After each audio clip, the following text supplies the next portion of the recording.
HMTV ప్రేక్షకులకు నమస్కారం. నేలతల్లి లైవ్ కార్యక్రమానికి స్వాగతం. ఎకరాలకు ఎకరాలు ఒకే పంటను వేసి అమ్ముడు కాక ఆదాయం రాక ఇబ్బందులు పడే రైతన్నలు చాలామంది ఉన్నారు. అందులోనూ చిన్న సన్నకారు రైతులు ఎక్కువ మొత్తంలో ఒకే పంటపై ఆధారపడటం వల్ల కష్ట నష్టాల పాలవుతున్నారు. ఈ క్రమంలో కొంతమంది ప్రకృతి వ్యవసాయదారులు సేద్యంలో నూతన సాగు విధానాలను పరిచయం చేస్తూ రైతులకు ఆదాయ మార్గాలను చూపిస్తున్నారు. అలా వచ్చిందే ఐదంచెల వ్యవసాయ విధానం. తక్కువ స్థలంలో ఎక్కువ మొక్కలను నాటుకొని నిత్యం ఆదాయం పొందే సేద్యపు విధానం ఇది. రెండు తెలుగు రాష్ట్రాల్లో ఇప్పుడిప్పుడే ఈ విధానంలో రైతులు పంటల సాగుకు ముందుకు కదులుతున్నారు. అయితే చాలా మందికి ఈ విధానం పైన చాలా సందేహాలున్నాయి. అందుకే వాటిని నివృత్తి చేసేందుకు రైతులకు ఐదంచెల సేద్యంతో కలిగే ప్రయోజనాల గురించి పూర్తిగా వివరించేందుకు ఇవాళ స్టూడియోలో మనతో పాటు ఉన్నారు యువ సాగుదారు బొంగురం నాగరాజు గారు. వారిని అడిగి మరిన్ని విషయాలు తెలుసుకుందాం. మీరు కూడా వారితో లైవ్లో మాట్లాడాలి అనుకుంటే స్క్రీన్ పైన స్క్రోల్ అవుతున్న లైవ్ ఫోన్స్కి కాల్ చేసి మీ సందేహాలను నివృత్తి చేసుకోవచ్చు. నమస్తే నాగరాజు గారు. నమస్కారం. నాగరాజు గారు, మీరు చూసుకుంటే ఎంఎస్సి చదివి ప్రకృతి వ్యవసాయం వైపు అడుగులు వేస్తున్నారు. అసలు ప్రకృతి వ్యవసాయం వైపు అడుగులు వేయడానే అనే ఆలోచన మీకు ఎందుకు వచ్చింది? ఎవరి స్ఫూర్తి తీసుకొని మీరు ఈ విధానంలో ముందుకెళ్తున్నారంటారు? అందరికీ నమస్కారం. ముందుగా భూమాతకు వందనం, నా కన్న తల్లిదండ్రులకు వందనం.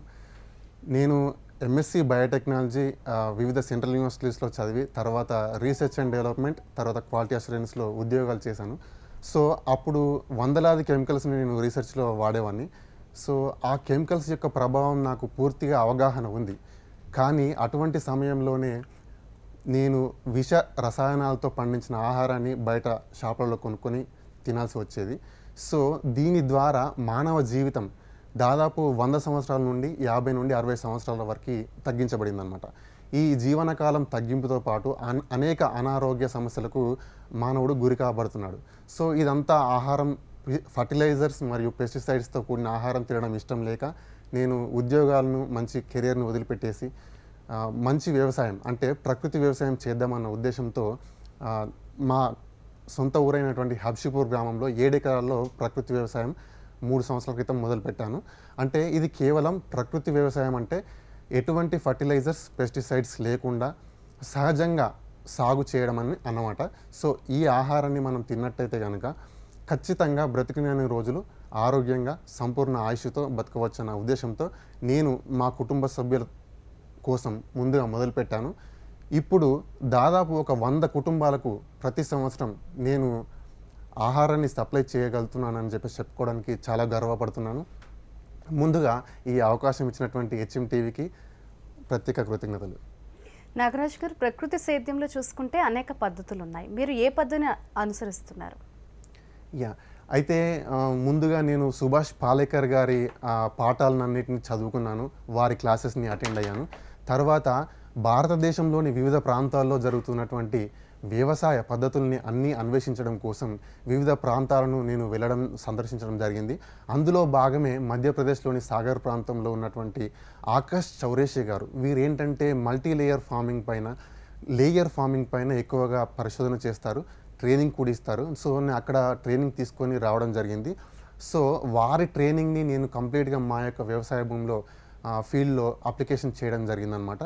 సో ఇందులో భాగంగా నేను దేశవాళీ విత్తనాలను ఎక్కువ మొత్తంలో సాగు చేయడం జరుగుతుంది. దేశవాళీ విత్తనాలు అనేటువంటి వరిలో వాటి కంప్లీట్గా జీవామృతాన్ని నేను వాడుతున్నాను. అదేవిధంగా ఈ లేయర్ ఫార్మింగ్, కూరగాయల మొక్కలకు కావాల్సినటువంటి లేయర్ ఫార్మింగ్ని నేను వాడుతున్నాను అనమాట. మరియు ఐదంచెల పద్ధతి 36x36 పాలేకర్ మోడల్ కూడా నేను ఫాలో అవుతున్నాను. అదే మోడల్ని నేను 1 ఎకరా స్థలంలో మొదలుపెట్టేసి దాన్ని విస్తరించుకుంటూ వెళ్తున్నాను అనమాట. సో ఈ అన్ని పద్ధతుల్ని నేను ఒక సమన్వయంతో క్రోడీకరించుకొని అన్నిటినీ వాడడం జరుగుతుందన్నమాట.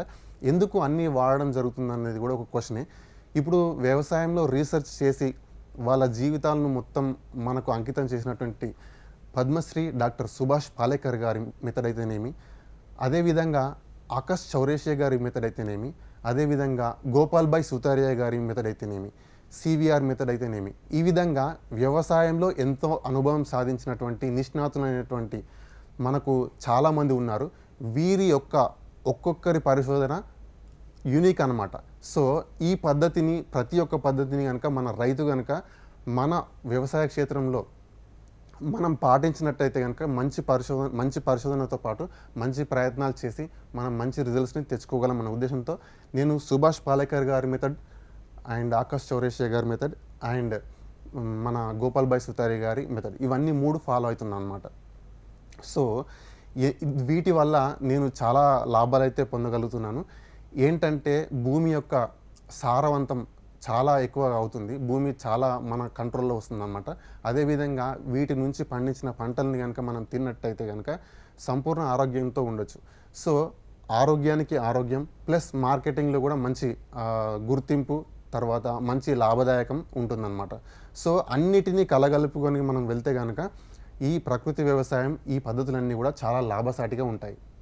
నాగరాజు గారు, అసలు 5 అంచెల పద్ధతి అంటే సేద్యం అంటే ఏంటి, స్పష్టంగా రైతులకు వివరించండి. ముఖ్యంగా 5 అంచెల పద్ధతి అంటే ఒక చిన్న ఎగ్జాంపుల్తో మొదలు పెడతాను. సో మనం ఒక అడవిని చూసుకున్నట్టయితే, ఉదాహరణకి మనకు టీవీలో వచ్చే నేషనల్ జియోగ్రఫీ కానీ డిస్కవరీలో కనుక చూసుకున్నట్టయితే పెద్ద పెద్ద అడవులు కనబడతాయి. సో ఆ అడవులలో ఒక చెట్టు పెద్దగా ఉంటుంది, దాని కింద ఇంకొక చెట్టు ఉంటుంది, దాని కింద ఇంకొక చెట్టు ఉంటుంది, చివరికి భూమి పైన గ్రాస్ ఉంటుంది, గడ్డి ఉంటుంది. సో అంటే భూమిని, తర్వాత వాతావరణాన్ని, గాలిని అన్నిటినీ ఆక్యుపై చేసుకుంటుంది అనమాట. ఒక దట్టమైన అడవి చూసుకున్నట్టయితే ఎక్కడ కూడా ఖాళీ స్థలం లేకుండా కంప్లీట్గా ఆక్యుపై చేసుకుంటుంది అనమాట.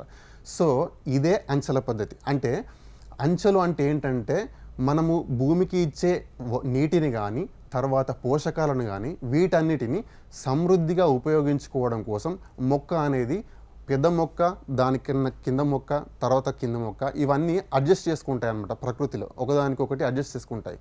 సో దానిలో భాగమే ఈ లేయర్ ఫార్మింగ్, అంచెల పద్ధతి అంటారన్నమాట. సో మనకు దీంట్లో రకరకాల మొక్కలు ఉంటాయి. అంచెల పద్ధతిని డివైడ్ చేసిన బేసిస్ ఏంటంటే, పెద్ద మొక్క దాదాపు ఒక 3 నుండి 6 సంవత్సరాలలో అది కాపుకు వస్తుంది, దాని నుంచి మనం ఫలాలను తీసుకోవచ్చు. ఒకవేళ మనం దానికన్నా చిన్న మొక్కను తీసుకున్నట్టయితే అది కొద్దిగా తక్కువ సమయంలో, 1 సంవత్సరం సమయంలో దాని నుంచి ఫలాలను తీసుకోవచ్చు. దానికన్నా తక్కువ సమయంలో మనం ఒక క్రాప్ తీసుకోవాలి, దాని నుంచి ఆదాయం రావాలంటే ఇంకొక చిన్న మొక్కను దాని కింద నాటుకోవడం అనమాట. సో ఏంటంటే ఒక స్టెప్ బై స్టెప్ మనం పైనుండి కింద వరకు మన వాతావరణాన్ని కంప్లీట్గా ఆక్యుపై చేసుకునే విధంగా, ఆదాయాన్ని తీసుకునే విధంగా వేసుకునే పంటలనే మనం ఇక్కడ అంచెల పద్ధతి అంటాము. సో అంచెల పద్ధతిలో మనము రకరకాల మొక్కలను చూస్తాము. ఉదాహరణగా మనము ఒక మొదటి అంచె చూసుకున్నాం అనుకోండి. మొదటి అంచెలో పెద్ద మొక్కలు వస్తాయి. ఉదాహరణకి ఒక మ్యాంగో కానీ, ఒక సపోటా కానీ, ఒక క్యాజు నట్ కానీ, ఒక చింత చెట్టు కానీ ఇవన్నీ మొదటి అంచెలో వస్తాయి. అంటే పెద్ద మొక్కల్ని మనం మొదటి అంచెలో దూరం ప్లాంటేషన్ చేస్తామన్నమాట.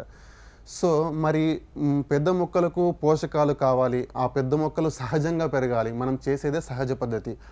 సో వాటికి పోషకాలు అందించడం కోసం వాటికి 4.5 ఫీట్ల దూరంలో దాదాపు ఎవ్రీ 4.5 ఫీట్లో మనము గ్లైరిసిడియా మొక్కను కానీ, మునగ మొక్కను కానీ, అంటే ఇవన్నీ కూడా మనకు ప్రకృతి ప్రసాదించినటువంటి నైట్రోజన్ని, గాలిలో ఉన్న నైట్రోజన్ని భూమిలో స్థిరీకరణ చేయడం కోసం వాటికి ఒక స్పెషలైజ్డ్ మెకానిజం ఉంటుందన్నమాట. ఫ్యాబేసి కుటుంబానికి చెందిన మొక్కలు కాబట్టి నత్రజని ఫిక్సేషన్ కోసం వీటిని పెద్ద మొక్కల పక్కన మనము ప్లాంటేషన్ చేసుకుంటాం అనమాట. అంటే సహజంగా ఒక మొక్క ఇంకొక మొక్కతో మ్యూచువలిజంలో ఫ్రెండ్షిప్ చేస్తూ పెరిగే పద్ధతి అనమాట ఈ యొక్క 5 అంచెల పద్ధతి అనేది. సో ఈ రకంగా మనము రకరకాల మొక్కల్ని ఒక్కొక్క అంచెలో కనుక మనం ప్లాంటేషన్ చేసుకున్నట్టయితే వాటిని 1 సంవత్సరం పాటు మనం సేద్యం పద్ధతి ప్రకారంగా చేసినట్టయితే కనుక 1 సంవత్సరం తర్వాత మనం మళ్ళీ సపరేట్గా పోషకాలు ఇచ్చి మనం పెంచాల్సిన అవసరం లేకుండా మనకు రైతుకు చాలా ఈజీగా ఉంటుంది. సో ఆదాయం అనేది ఎక్కువ అవుతుంది, ఖర్చు అనేది చాలా తగ్గుతుంది అనమాట. అందుకే మనం ఈ విధంగా అంచెల పద్ధతిని ఎక్కువగా ప్రోత్సహించడం చేయాలన్నమాట.